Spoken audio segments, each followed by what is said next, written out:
बागलुङ आउँदा चाहिँ एकदमै राम्रो र एकदमै रमाइलो फिल भइरहेको छ मलाई किनभने यति धेरै अडियन्सहरूले चाहिँ हाम्रो फिल्म हेर्नको लागि कति टाढा टाढाबाट आइरहनु भएको छ त्यही भएर एकदम स्पेसल फिल भइरहेको छ त्यति टाढाबाट मुस्ताङदेखि आउनुहुन्छ हाम्रो फिल्म हेर्न भनेपछि हामीलाई अझ दुःख लाग्छ किनभने हामीले मुस्ताङमै एउटा सिनेमा हल बनाउनुपर्छ भन्ने हाम्रो विश्वास हो र उहाँहरू मुस्ताङदेखि हिँडेर दुःख गरेर आउनुहुन्छ एउटा फिल्म हेर्न हामी एकपल्ट मात्र आउँछौँ उहाँहरूलाई त बार बार अर्को फिल्म हेर्न पनि फेरि आइरहनुपर्छ होइन हामी त यसपल्ट पोखरा आएका थियौँ हामीलाई पोखराबाट आउन 2 घन्टा त्यो पनि गाडीमा सर्रै आयौँ अनि हिँड्नु पनि परेन त्यो हुँदाखेरि वी आर भेरी हम्बल होइन कि उहाँहरूले यति माया गरेर यहाँसम्म आइदिनु भयो तर हामी यो पुरा नेपाली फिल्म इन्डस्ट्रीका हरेक मान्छेले के सोच्नु पर्यो भने हाम्रो फिल्म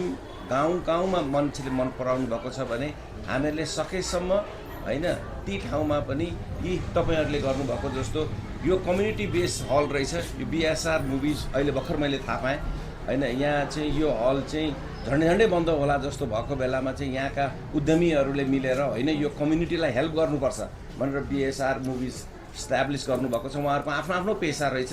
तर यो कम्युनिटीलाई हेल्प गर्नको लागि उहाँले बनाउनु भएको छ र यो एकदम सराहनीय छ र यसबाट अरू कम्युनिटीहरूले पनि अरू ठाउँको कम्युनिटीहरूले पनि सिक्नुपर्छ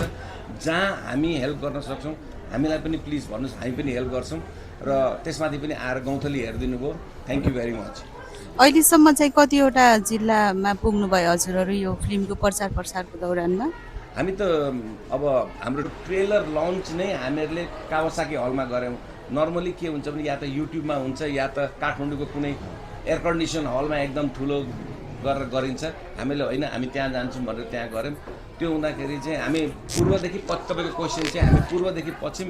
सकेसम्म हल भएका सबै ठाउँ छुटेको छ एउटा हल नछुटेको हाम्रो अब छुटेको हल कतिवटा बाँकी छ गिरी एक दुईवटा हल बाँकी छ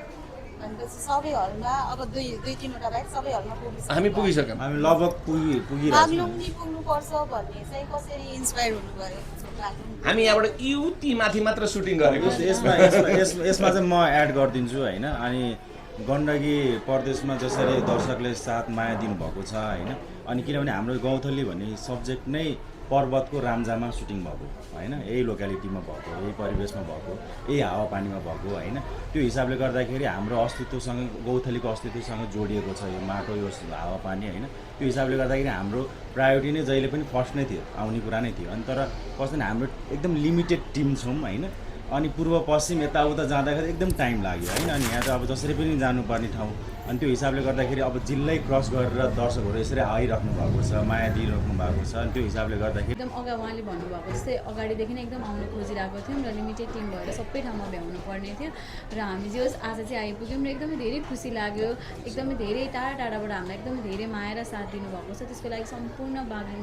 बागलुङवासीहरूलाई चाहिँ धेरै धेरै धन्यवाद दिन चाहन्छु हाम्रो फिल्मलाई यति धेरै माया दिनुभएकोमा